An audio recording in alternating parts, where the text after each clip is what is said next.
puasa sunnah pada hari Senin dan hari Kamis. Apa sumber hukumnya? Diriwayatkan oleh Imam Muslim dari Abi Qatadah, Rasulullah Shallallahu Alaihi Wasallam ditanya tentang puasa pada hari Senin. Kenapa Rasul melakukan itu? Beliau menjawab, zalika yaumu wulidtu fihi wa yaumu bu'istu au unzila alayya fihi. Hari Senin itu adalah hari di mana aku dilahirkan dan hari di mana aku dibangkitkan. Wahyu pertama turun kepadaku pun pada hari itu. Maka sunnah melaksanakan puasa pada hari itu. Adapun hari Kamis, ada hadis yang diriwayatkan oleh Imam Turmuzi dari Abi Hurairah, Nabi bersabda, tu'radul a'malu yaumul isnaini wal khamisi fa uhibbu an yu'rada amali wa ana sha'im. Disetor amal setiap manusia pada hari Senin dan pada hari Kamis. Maka aku ingin, kata Nabi, agar pada saat amalku disetor itu aku sedang puasa. Jadi malaikat itu menurut riwayat ini mencatat dan menyetorkan catatan amalan seseorang pada hari Senin, hari Kamis. Tiap hari Senin amalan kita disetor oleh malaikat. Catatan terakhir tentu yang sedang kita kerjakan, sehingga yang masuk daftar, saya tinggalkan orang ini, dia sedang puasa, karena naik catatan amalnya pada hari Senin. Kamis diangkat lagi, catatan paling akhir, saya tinggalkan orang ini, dia sedang puasa. Itu makna fa uhibbu ay yu'rada amali wa ana shaim. Aku senang kalau pada saat amalku disetor, catatan paling akhir aku lagi puasa. Satu keistimewaan. Alangkah celaka tiap amalan disetor kita sedang berbuat jahat. Senin, Kamis, teler, mabok, judi. Tiap amalan disetor, catatan akhirnya saya tinggalkan si fulan lagi teler. Laporan Senin. Kamis laporan lagi, saya tinggalkan si fulan lagi mirit kartu. Saudara hadirin yang saya muliakan, alangkah jeleknya catatan kita. Oleh karena itu sunnah puasa pada hari Senin dan hari Kamis. Ini amalan sunnah, saudara-saudara. Dan oleh karena ini amalan sunnah, sebagian ulama memberikan penjelasan, walaupun lupa niat, kalau sudah malam itu lupa niat, boleh niatnya sudah siang puasa sunnah ini, dengan catatan dari pagi belum makan apa-apa. Malam saudara lupa, tahu-tahu ingat ini hari Senin, ini hari Senin, dah jam 10, niatlah jam 10 itu sah puasanya, asal dari pagi belum makan apa-apa. Tapi kalau sudah dapat 2 piring baru niat jam 10, itu lain, ngojek namanya.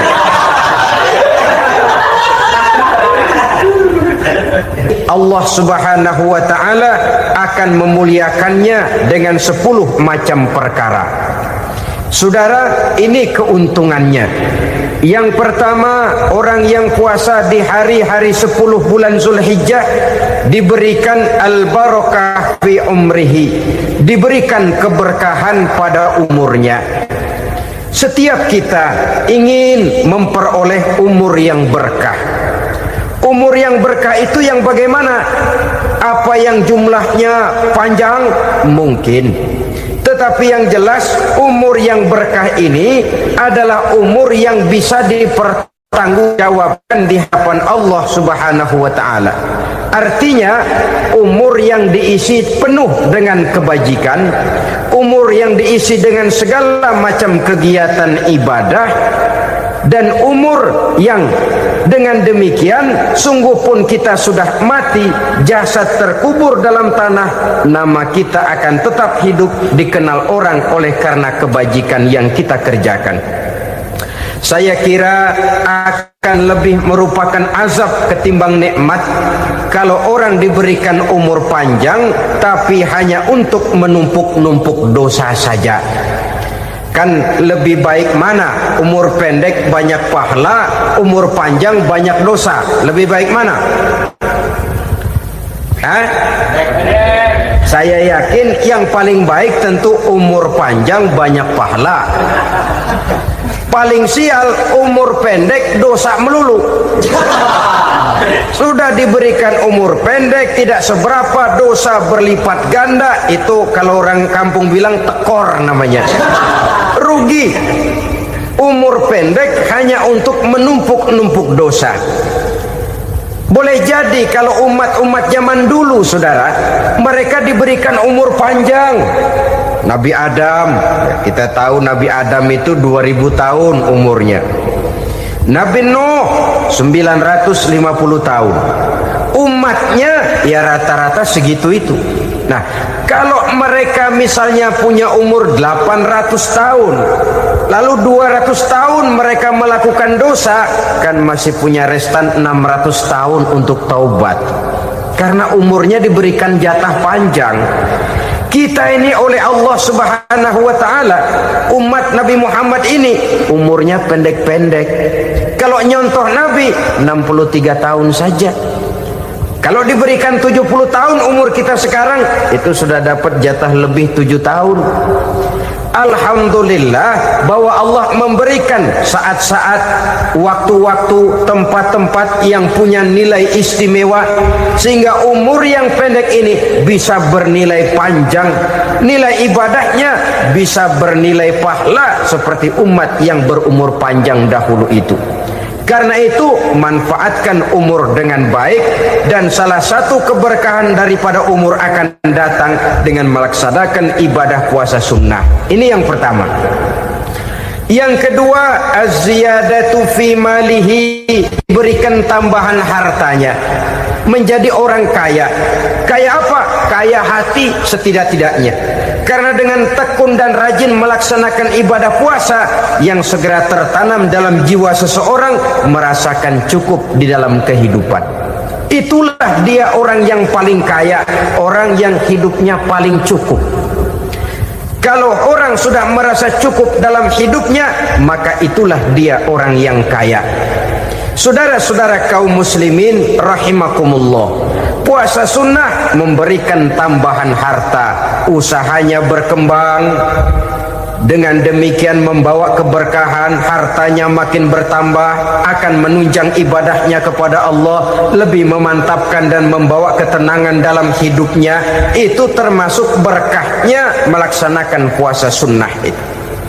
Yang ketiga, al-hifzu fi iyalihi, diberikan penjagaan, perlindungan terhadap keluarganya. Anaknya sehat, sanak famili dan handai tolannya terjaga dan terpelihara dari segala malapetaka, dari segala mara bahaya. Kesehatannya terjamin dan terpelihara. Itu sudah merupakan modal yang sangat besar di dalam kita mengarungi kehidupan. Sebab rasanya sulit untuk bahagia. Duit kita banyak sekali. Usaha kita selalu mendatangkan untung yang berlipat ganda. Tapi sebentar-sebentar anak kita sakit, yang ampek, yang korengan, yang kena musibah, ndak tak karu-karuan sakit, berobat sampai jutaan rupiah. Itu kan sudah tidak membawa kebahagiaan. Uang masuk yang begitu banyak jumlahnya, habis akhirnya untuk berobat saja. Sebenarnya hitung-hitung ya seri-seri juga. Usaha berhasil, duit banyak, habis untuk berobat. Lah sama juga saudara-saudara. Jadi dengan demikian, biar duit kita banyak, asal keluarga pada sehat saja, udah enak bener ya. Duit banyak, ekonomi cukup, keluarga sehat, nikmat rasanya menjalani kehidupan ini. Yang kiamat sudah duit kagak barang seperak, keluarga ampek semua. Kiamat sudah. Saudara hadirin yang saya hormati, jadi yang ketiga, Allah memberikan pemeliharaan terhadap keluarganya. Satu kali orang dipelihara Allah, tidak satu kekuatan pun yang bisa mencelakakan.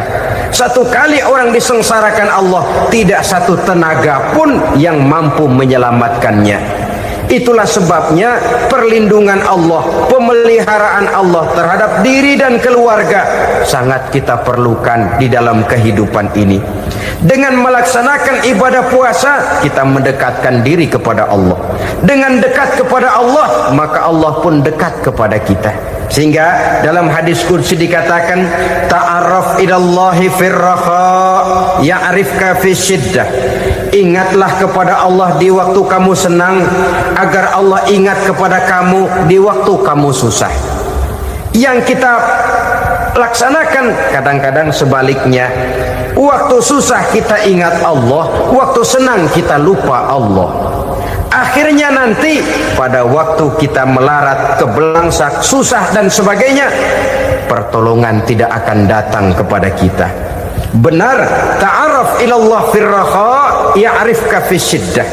Ingatlah kepada Allah di waktu kamu susah, ingatlah kepada Allah di waktu kamu senang, agar Allah ingat kepadamu di waktu kamu mendapat kesusahan.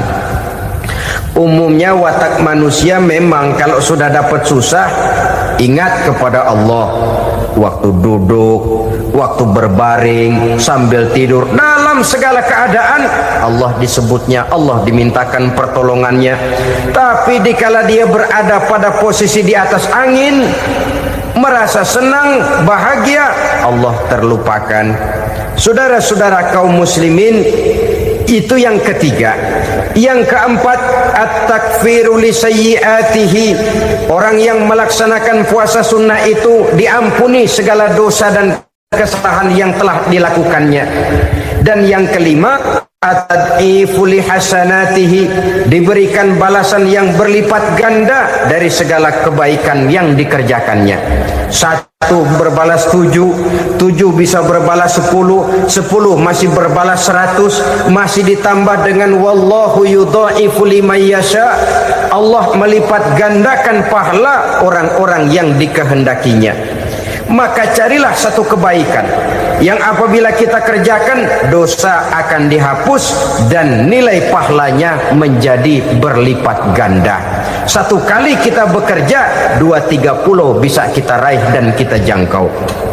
Yang keenam, orang yang melaksanakan puasa sunnah di bulan Zulhijjah, at-tashil li sakarati mautihi, diberikan kemudahan pada saat menghadapi sakaratul maut. Maut a mysterious problem. Dia adalah pintu yang setiap orang pasti akan memasukinya. Bahwa mati adalah mati, itu semua kita tahu. Tapi hakikat orang pada saat menghadapi mati itu kan berbeda-beda. Ada yang matinya itu gampang sekali, persis orang tidur saja, tidak nampak gelisah, tidak bikin susah yang hidup, tidak gelimpangan di tempat tidur, persis seperti orang mau tidur saja. Ada yang sulit sekali menghadapi sakaratul maut, gelimpangan di tempat tidur, bikin bingung orang yang nunggu. Kadang-kadang seperti kerbau digorok lehernya. Saudara-saudara, sulit menghadapi sakaratul maut. Oleh karena itu Rasulullah sallallahu alaihi wasallam sering beliau itu kalau berdoa membaca Allahumma hawwin alayya fi sakaratil maut. Ya Allah, mudahkan saya di dalam menghadapi sakaratul maut. Rasulullah saja, saudara, orang yang ibadahnya paling banyak, orang yang hatinya paling bersih, orang yang akhlaknya paling luhur, masih berdoa semacam ini, mohon dimudahkan oleh Allah agar mudah menghadapi sakaratul maut. Apalagi kita, terus terang kita ini paling-paling kelas mukhtalid, bangsa sama pahala mau sama dosa doyan.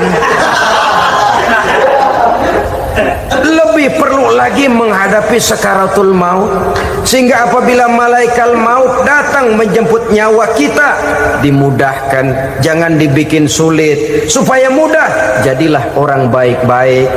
Biasanya kalau banyak yang mati, malaikat maut juga kali main-mainin dulu tuh orang, kutak-katik, ditakut-takutin dan segala macam. Saudara hadirin yang saya hormati, maka menghadapi sakaratul maut ini merupakan kunci. Apakah seseorang bisa husnul khatimah atau bisa su'ul khatimah? Salah satu jalan untuk memudahkan diri menghadapi sakaratul maut, melaksanakan puasa sunnah di bulan Zulhijjah ini. Yang ketujuh, ad-diya'u li zulumati qabrihi, diberikan terang di alam kuburnya. Kubur, saudara tahu, saudara tentu sering lihat orang dimasukkan ke liang lahat, ditutup dengan papan, dinding ari kata kita di kampung, lalu diuruk lagi dengan tanah. Dalamnya liang lahat, gelapnya liang lahat, gelapnya diuruk dengan tanah, gelapnya di dalam kubur, tiga gelap yang menjadi satu. Bapak moyangnya gelap.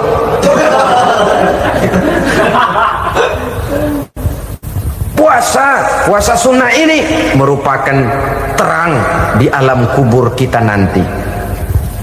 Yang kedelapan, at-tasqil limizanihi, diberikan keringanan pada timbangan di hari akhirat nanti. Bahwa setelah dibangkitkan dari kubur, setiap kita akan menghadapi perhitungan, akan ditimbang segala macam kebaikan dan segala macam kejahatan yang pernah kita lakukan di dalam kehidupan.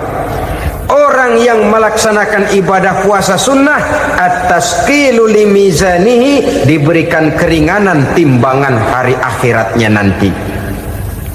Yang kesembilan, an-najah minal bala, diberikan keselamatan dari segala macam bencana. Dan yang kesepuluh, as-su'ud ala darajatihi, diberikan ketinggian, naik derajatnya, derajat di dunia, lebih-lebih lagi derajat di akhirat nanti. Ini keutamaan yang diberikan Allah Subhanahu wa ta'ala kepada mereka yang melaksanakan ibadah puasa 10 hari di bulan Zulhijjah menurut penjelasan sebagian dari para ulama kita. Jadi setelah puasa Muharram ada lagi puasa Zulhijjah. Kemudian puasa sunnah yang ketiga, puasa sunnah pada hari Senin dan hari Kamis. Apa sumber hukumnya? Diriwayatkan oleh Imam Muslim dari Abi Qatadah, Rasulullah sallallahu alaihi wasallam ditanya tentang puasa pada hari Senin. Kenapa Rasul melakukan itu? Beliau menjawab, zalika yaumu wulidtu fihi wa yaumu bu'istu au unzila alayya fihi. Hari Senin itu adalah hari di mana aku dilahirkan dan hari di mana aku dibangkitkan. Wahyu pertama turun kepadaku pun pada hari itu. Maka sunnah melaksanakan puasa pada hari itu. Adapun hari Kamis, ada hadis yang diriwayatkan oleh Imam Turmuzi dari Abi Hurairah, Nabi bersabda, tu'radul a'malu yaumul isnaini wal khamisi fa uhibbu an yu'rada amali wa ana sha'im. Disetor amal setiap manusia pada hari Senin dan pada hari Kamis. Maka aku ingin, kata Nabi, agar pada saat amalku disetor itu aku sedang puasa. Jadi malaikat itu menurut riwayat ini mencatat dan menyetorkan catatan amalan seseorang pada hari Senin, hari Kamis. Tiap hari Senin amalan kita disetor oleh malaikat. Catatan terakhir tentu yang sedang kita kerjakan, sehingga yang masuk daftar, saya tinggalkan orang ini, dia sedang puasa, karena naik catatan amalnya pada hari Senin. Kamis diangkat lagi, catatan paling akhir, saya tinggalkan orang ini, dia sedang puasa. Itu makna fa uhibbu ayyurada amali wa ana shaim. Aku senang kalau pada saat amalku disetor, catatan paling akhir aku lagi puasa. Satu keistimewaan. Alangkah celaka tiap amalan disetor kita sedang berbuat jahat. Senin, Kemis, teler, mabok, judi. Tiap amalan disetor, catatan akhirnya saya tinggalkan si fulan lagi teler. Laporan Senin. Kemis laporan lagi, saya tinggalkan si fulan lagi mirit kartu. Saudara hadirin yang saya muliakan, alangkah jeleknya catatan kita. Oleh karena itu sunnah puasa pada hari Senin dan hari Kamis. Ini amalan sunnah saudara-saudara. Dan oleh karena ini amalan sunnah, sebagian ulama memberikan penjelasan, walaupun lupa niat, kalau sudah malam itu lupa niat, boleh niatnya sudah siang puasa sunnah ini, dengan catatan dari pagi belum makan apa-apa. Malam saudara lupa, tahu-tahu ingat ini hari Senin, dah jam 10, niatlah jam 10 itu sah puasanya, asal dari pagi belum makan apa-apa.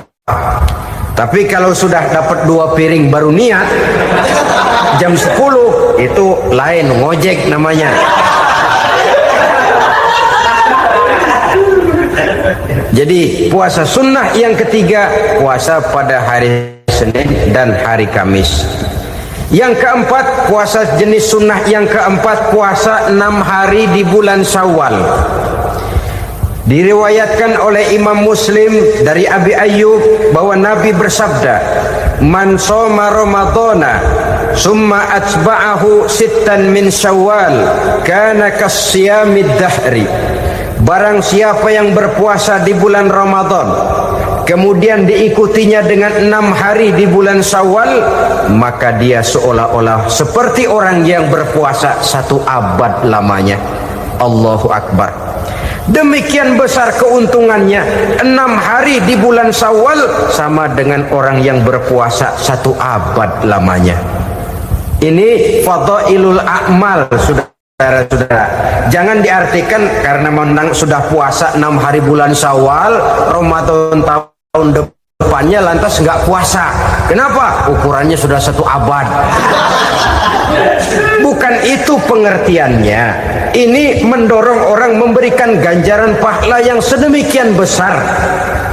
6 hari setelah Ramadan, artinya di bulan Syawal, tidak pada hari pertama Syawal karena haram hukumnya berpuasa pada hari fitri itu. 6 hari di bulan Syawal, tinggal lihat yang mampunya saja, boleh berurutan, boleh tidak berselang-seling, boleh, asal saja jumlahnya 6 hari selama masih bulan Syawal itu. Hari ini 3 hari lagi, 4 hari lagi, diselang-seling atau berurutan, itu juga lebih baik. Puasa sunnah 6 hari daripada bulan Syawal. Kemudian yang kelima, puasa sunnah 3 hari pada setiap bulan. 3 hari pada setiap bulan. Diriwayatkan oleh Imam Bukhari dan Muslim dari Abi Hurairah. Abi Hurairah bercerita, "Ausani khalili sallallahu alaihi wasallam bisalasin." Kekasih saya Rasulullah berwasiat kepada saya, memesankan benar-benar kepada saya untuk melaksanakan 3 amalan yang terpuji. Pertama, siyamu salasati ayyamin min kulli syahrin. Puasa 3 hari dalam setiap bulan. Ini wasiat yang pertama. 3 hari pada setiap bulan. Tidak peduli bulan apa saja. Dalam artian ya bulan menurut perhitungan Islam ya. Muharram, Safar, Rabiul Awal, Rabiul Tsani, Jumadal Ula, Jumadil Akhir, Rajab, Sya'ban, Ramadan, Syawal, Zulqa'dah, Zulhijjah dan selanjutnya. 3 hari pada setiap bulan. Tanggalnya tanggal berapa saja, lebih utama pada yang disebut Yaumul Bid, yaitu hari-hari di mana bulan menunjukkan purnama. Tanggal 13 tanggal 14 dan tanggal 15 pada setiap bulannya itu disunahkan melaksanakan puasa. Itu wasiat pertama, puasa 3 hari pada setiap bulan. Wasiat yang kedua, warok'atai duha, melaksanakan sholat duha sekurang-kurangnya 2 rakaat. Itu wasiat yang dipesankan benar kepada saya, kata Abi Hurairah. Pertama, puasa 3 hari pada setiap bulan.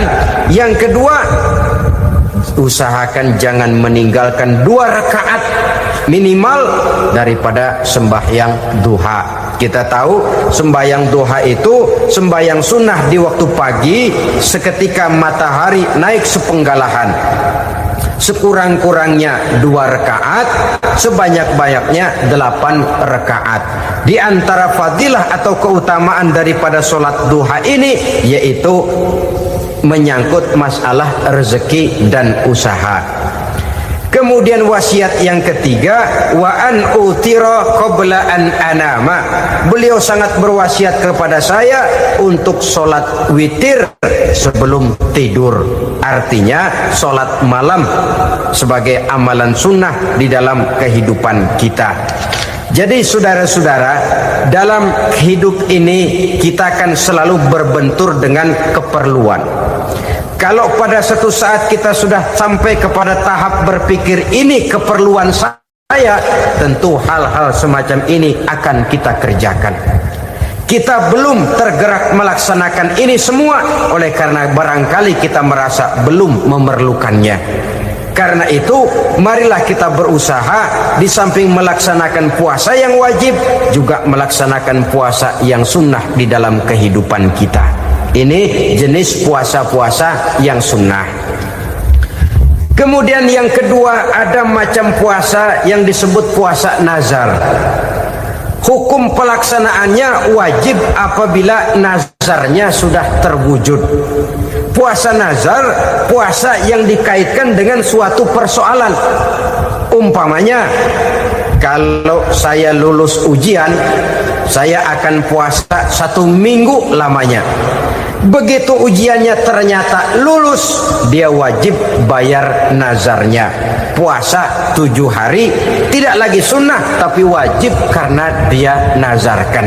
Asal saja tidak sah nazar kepada yang makruh, apalagi kepada yang haram. Umpamanya nazar, kalau tembus 6 nomor mau puasa 3 hari. Itu nazar semacam itu bukan saja tidak sah tapi haram hukumnya. Tidak boleh nazar kepada yang makruh apalagi kepada yang haram. Jadi apabila maksud yang sudah kita niatkan tercapai, wajiblah nazar itu dibayar, yaitu kalau nazarnya sunnah melaksanakan ibadah puasa.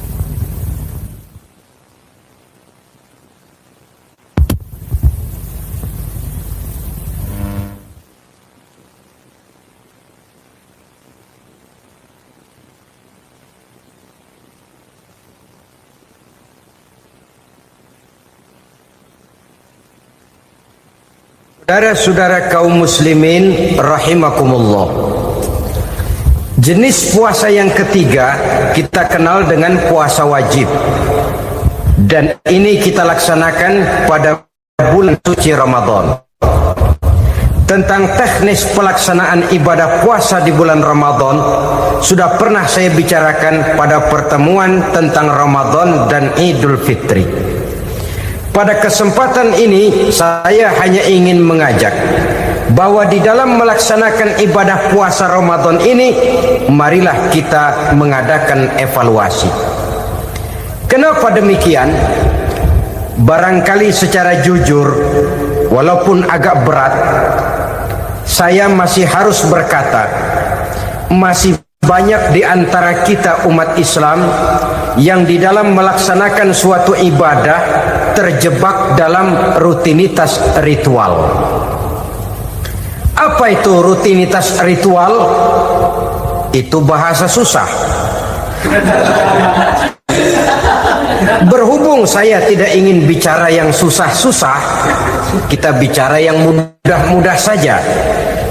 Maksud saya, banyak di antara kita umat Islam yang di dalam melaksanakan suatu ibadah itu hanya dengan prinsip asal sekadar gugur kewajiban saja. Akibatnya, sampai sejauh mana ibadah itu berhasil membentuk kepribadian diri kita, kita jarang mengadakan evaluasi dan penilaian. Solat yang penting gugur kewajiban. Puasa yang penting sudah gugur kewajiban.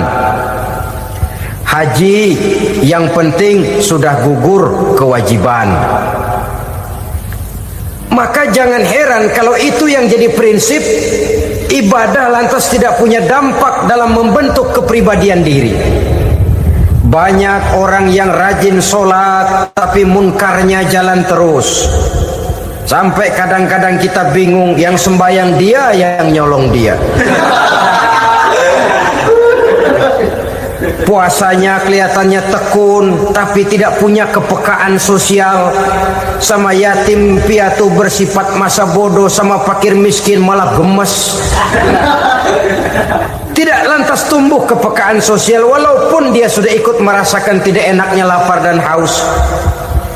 Ada juga yang sudah haji 4-5 kali mondar-mandir Jakarta Mekah, tapi gaya hidupnya tetap seperti katak di kolong tempurung, picik, sempit pandangan, dangkal hati, tidak terbuka walaupun sudah melihat Islam dalam skala internasional.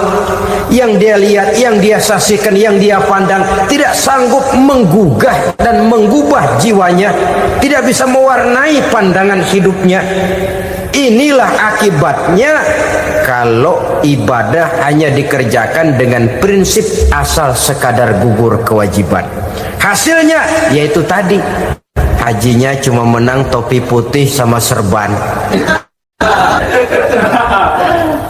Sholatnya cuma prinsip asal gugur kewajiban. Begitu juga puasanya, begitu juga zakatnya dan ibadah-ibadah lainnya. Bukan tanpa satu maksud. Jikalau Allah Subhanahu wa taala memerintahkan kita melaksanakan ibadah puasa di bulan suci Ramadan, bahkan maksud itu sangat pada penghujung ayat yang memerintahkan kita puasa. Ya ayyuhalladzina amanu kutiba alaikumus syiyam kama kutiba alal ladzina min qablikum la'allakum tattaqun.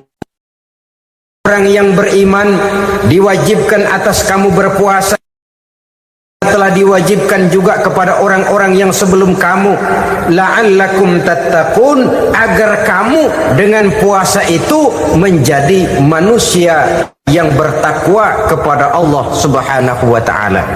Dengan kata lain, berhasil atau tidak puasa Ramadan kita ini akan nampak takwa kita meningkat atau tidak setelah kita melaksanakan ibadah puasa. Sehingga kalau orang mengatakan Ramadan itu merupakan month of training, bulan latihan, keluar latihan tentu harus semakin naik dan baik gaya kehidupan kita. Jadi tujuan utama daripada pelaksanaan ibadah puasa adalah untuk membentuk manusia yang bertakwa. Nah, takwa itu kata Imam Qusairi hurufnya ada 4. Ta, qaf, wawu, ya. Masing-masing huruf ini simbol dari pribadi orang yang bertakwa, dibina dan dibentuk oleh pelaksanaan puasanya. Mari kita lihat. Huruf ta adalah lambang dari sifat tawadhu, rendah hati. Orang yang bertakwa, orang yang tidak mempunyai sifat sombong. Puasa menanamkan kita kesadaran terhadap kelemahan, terhadap keterbatasan, terhadap segala ketidakmampuan yang kita miliki. Ya Allah, baru sehari nggak kena makan, nggak kena minum, sudah begini lemesnya. Puasa memang, kalau pagi orang masih sehat, masih terdorong oleh sahur, siang masih lumayan, tapi zuhur ke atas biasanya mulai sikap lemah manusiawi, keterbatasan kekuatan biologis itu mulai nampak. Dari sini tanam satu kesadaran, kalau begitu apa yang mau disembuhkan di hadapan Allah? Kaya, siapa sih orang paling kaya? Ilmu, siapa sih orang paling pintar? Pangkat, siapa sih orang paling tinggi jabatannya? Dari sifat semacam ini lahir introspeksi, rasa mawas diri, timbul sifat tawaduknya, rendah hatinya, tidak melonjak menjadi angkuh dan sombong lantaran sedikit kemampuan dan kekuatan yang dimilikinya. Lalu untuk sikap yang lebih jauh, terwujudlah, terbentuklah apa yang dinamakan stabilitas temperatur batin. Orang tetap konstan menjaga nilai-nilai idealisme yang pernah dimilikinya. Dia mulai dengan adil, dia berjalan tetap dengan keadilan, dan dia berakhir juga tetap dalam keadilan. Jangan mulainya adil, tengahnya setengah adil, di akhirnya malah zolim sama sekali. Ini tidak punya stabilitas temperatur batin. Kan banyak orang begitu toh. Mulanya benar, belakangan mau benar sendiri. Mulanya sudah rela berkorban buat kepentingan orang banyak, belakangan malah selalu mengorbankan kepentingan orang banyak. Waktu di bawah rajin baca ayat kursi, dapat kursi lupa ayat. Stabilitas temperatur batin, tertipu oleh perasaan seolah-olah situasi dan kondisi sudah serba memungkinkan, sudah serba menguntungkan.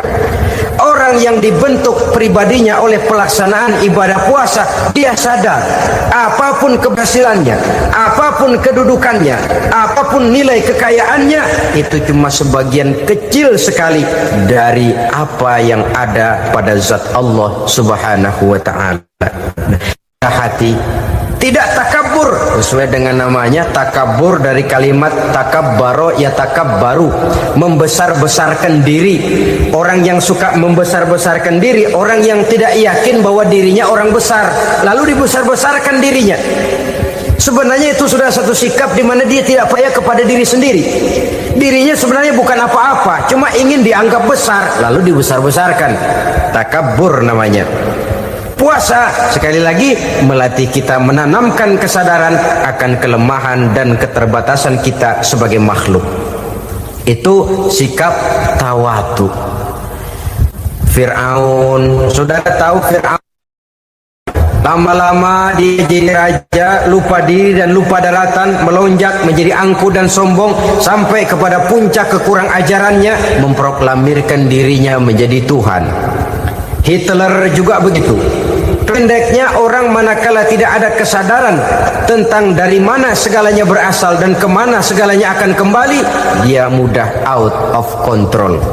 Kalau sudah out of control, maka dia akan melakukan perbuatan yang melampaui batas. Itu yang pertama. Jadi orang takwa, orang yang rendah hati, salah satu tujuan daripada pelaksanaan ibadah puasa menanamkan sikap rendah hati. Dari sikap rendah hati ini yang timbul lalu apa? Kepekaan sosial. Kalau saya puasa, saya sudah merasakan bagaimana tidak enaknya lapar. Saya sudah merasakan bagaimana tidak enaknya haus. Tapi bagaimanapun saya lapar cuma sebentar, saya haus cuma sebentar, selesai maghrib lapar saya hilang, haus saya hilang. Bagaimana yatim piatu, orang-orang tua jompo yang perlu santunan, orang-orang miskin yang terkapar di kolong-kolong jembatan, yang tiap hari merasakan perasaan seperti ini tanpa tahu kapan hidup dan nasibnya akan berubah, tidur beratapkan langit berselimut koran. Kalau demikian saya ini beruntung. Kalau demikian apa yang bisa saya lakukan untuk mereka? Kepekaan sosial ini lalu timbul dalam apa yang orang sekarang namakan solidaritas, kesetiakawanan sosial. Hidup tidak hanya untuk kepentingan diri dan perutnya sendiri saja, tapi mau menolong, mau membantu orang yang memang memerlukan bantuan dan pertolongan itu sendiri. Jangan setelah tahu lapar tidak enak, haus tidak enak, tapi kita tidak mau tenggang rasa, tidak mau timbang rasa. Begini loh tidak enaknya lapar, begini loh tidak enaknya haus. Ini terjadi pada diri saya masih mampu, masih berbuka puasa.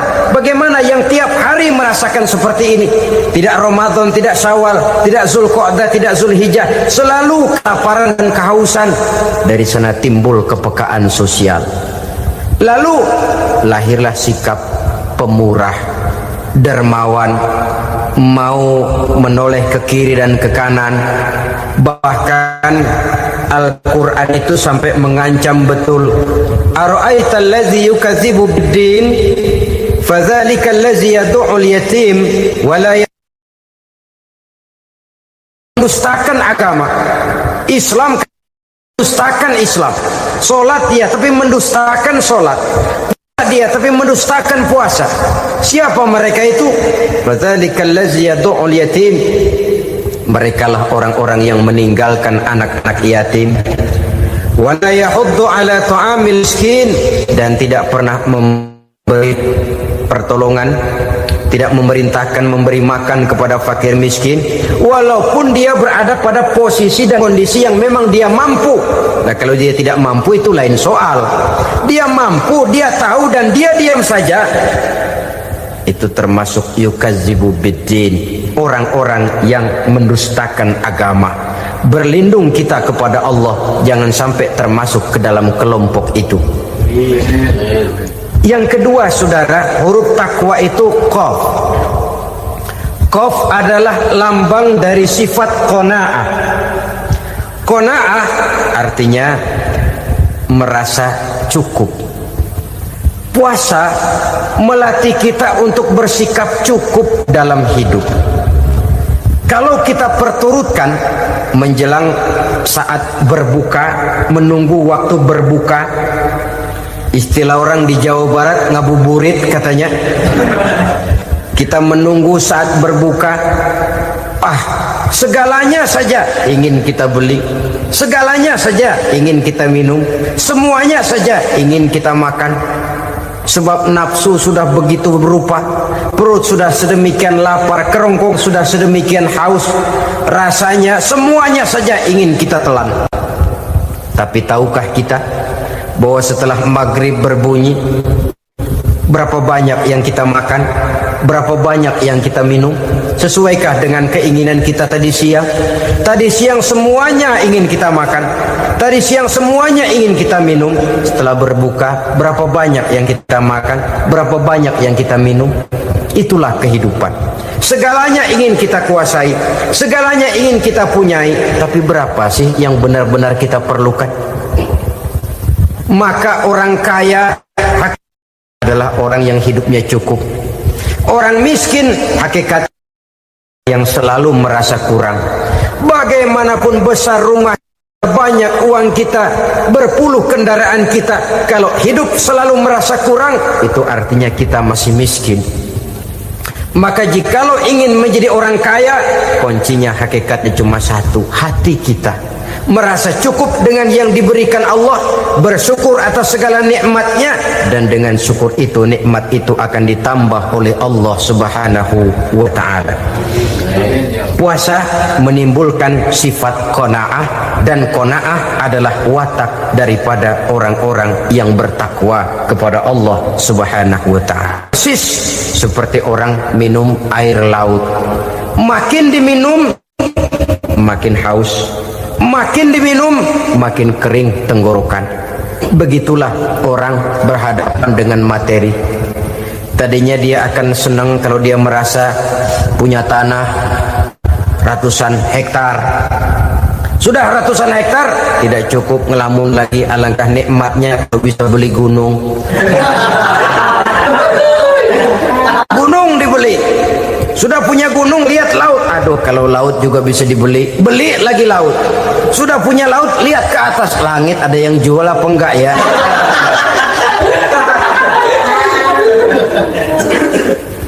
Seperti orang berhadapan dengan air laut yang makin diminum makin membuat kita haus dan makin kering tenggorokan ini. Maka itu harus dihentikan. Sikap untuk menghentikan itu tidak lain adalah dengan sifat qanaah itu tadi.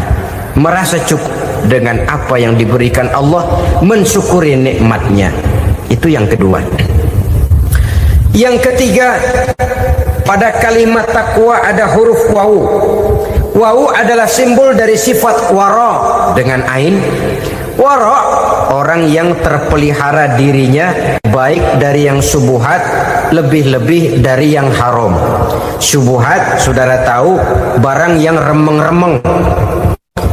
Tapi sungguh pun remeng-remeng, kira-kira persentasenya 70-30. 70% haram, 30% kemungkinan halalnya. Maka yang subuhat lebih baik dijauhi daripada diambil. Orang yang punya kepribadian wara, dirinya terpelihara, jangankan dari yang haram, dari yang subuhat saja dia sanggup menjaga dan memelihara dirinya. Oleh karena itu saya heran kalau orang di bulan Ramadan dia sanggup menjaga diri di waktu siang dari jenis makanan yang halal, dari jenis minuman yang haram. Ada tahu nganggur di meja siang, enggak dia makan. Ada air teh nganggur di meja siang, enggak dia makan. Padahal itu jenis makanan dan minuman yang halal. Tapi ketika datang maghrib, dia berbuka dengan makanan yang dibeli dari uang yang dihasilkan dengan cara yang haram. Bukankah itu sesuatu yang terbalik? Bukankah dengan demikian sudah tidak lagi menimbulkan sikap yang bisa memelihara dan menjaga kepribadian diri? Orang yang membiasakan diri terpelihara dari yang subuhat apalagi yang haram, maka baik yang dipakainya, yang diminumnya, yang dimakannya terdirilah dari barang-barang yang baik yang dihalalkan oleh agama.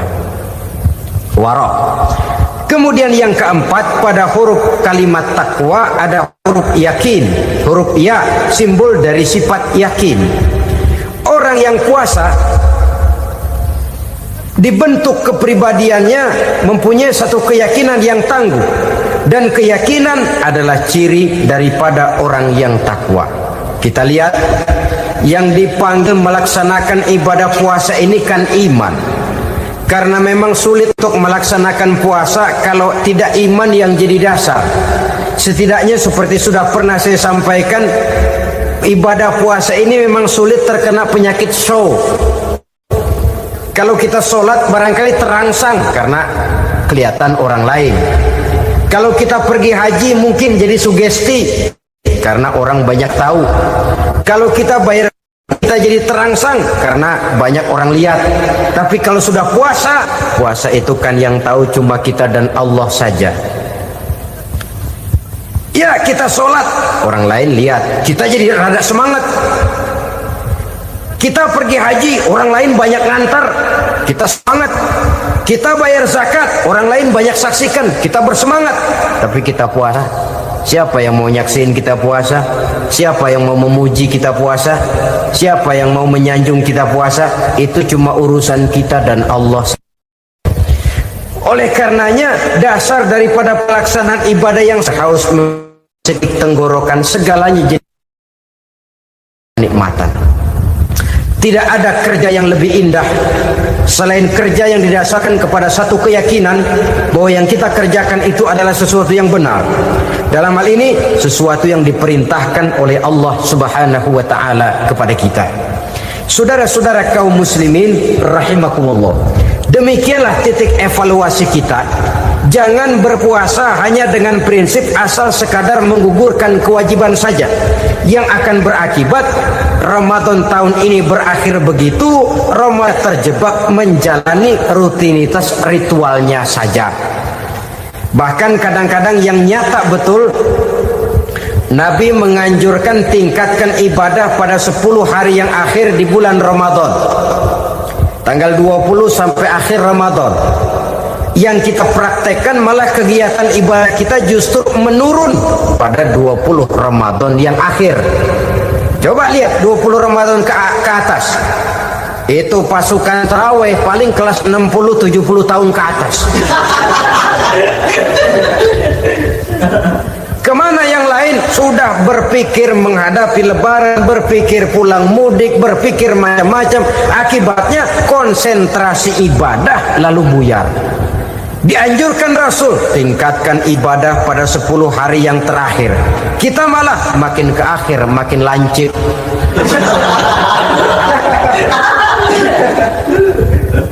Saudara-saudara kaum muslimin rahimakumullah, kita terjebak oleh sesuatu yang sementara, oleh sesuatu yang bersifat kulit, lalu meninggalkan isinya. Padahal jikalau kita tidak mengisi Ramadan dengan kegiatan ibadah, berarti kita tidak keluar dari Ramadan dengan jiwa yang baru, yang sudah ditempa oleh pengalaman ibadah di bulan Ramadan.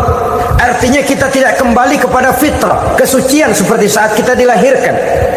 Lalu kalau kita tidak kembali kepada fitrah, apa yang mau kita rayakan pada Idul Fitri itu? Di mana letak kegembiraan kita? Di mana letak kebahagiaan hati? Kembalikah kita kepada fitrah? Tidak.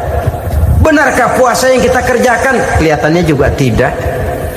Adakah dampak dari pelaksanaan ibadah dalam pribadi kita? Tidak. Kadang-kadang Ramadan selesai malah teriak merdeka.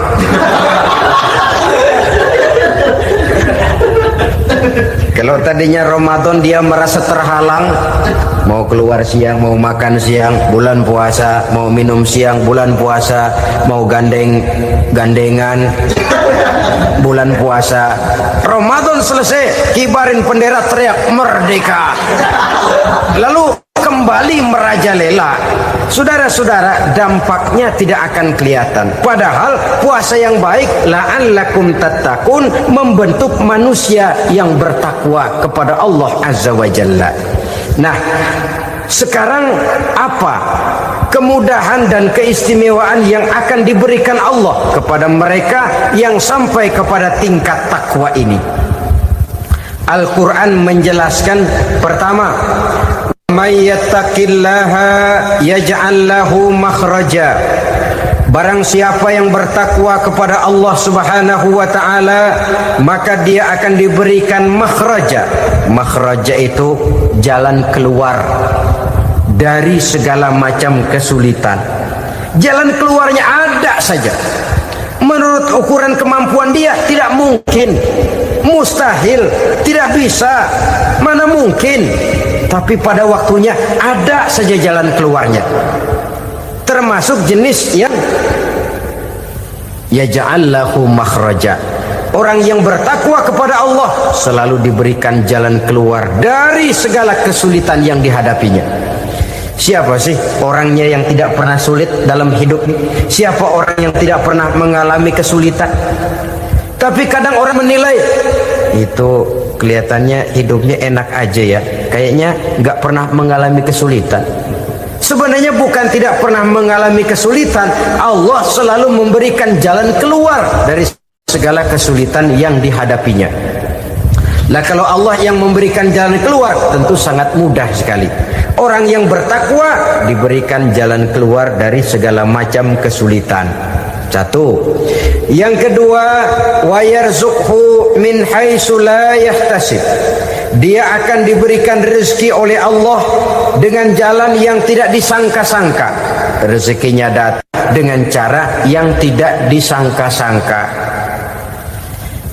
Gajinya mungkin kecil, tapi penghasilannya gede. Kan itu yang penting.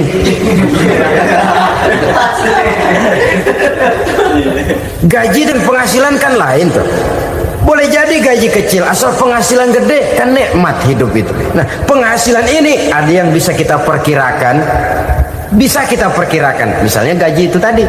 Kalau saya kerja, gaji saya begini. Ada rezeki yang masuk min haitsu la yahtasib. Tidak kita sangka-sangka, tidak kita duga-duga, tahu-tahu ada saja rezeki. Datang orang bawa persoalan yang mendatangkan hasil. Sebab rezeki, jodoh, maut memang seperti bayangan. Kita uber-uber dia lari, kita diem dia diem. Kan gemesin itu.